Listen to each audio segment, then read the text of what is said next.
একটা ছেলে যে কিনা জঙ্গল সাফ করার কাজ করত, সে যদি বিশ্বের অন্যতম ক্রিকেটার হয়ে দেখাতে পারে, তাহলে আমি কেন পারবো না?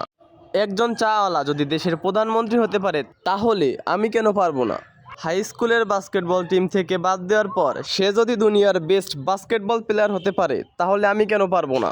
একজন মানুষ কোনো ডিগ্রি ছাড়াই পেট্রোল পাম্প থেকে বড় ইন্ডিয়ার বেস্ট বিজনেসম্যান হতে পারে, তাহলে আমি কেন পারবো না?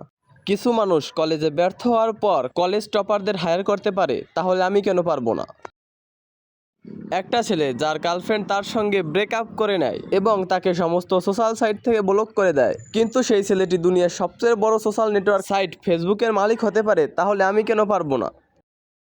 এক ব্যক্তি যাকে নিউজ পেপার কোম্পানি থেকে বাদ দিয়ে দেয় কারণ তার মধ্যে নাকি আইডিয়া কম ছিল, সেই ব্যক্তি যদি মিকি মাউসের মতো ক্যারেক্টার তৈরি করতে পারে, তাহলে আমি কেন পারবো না?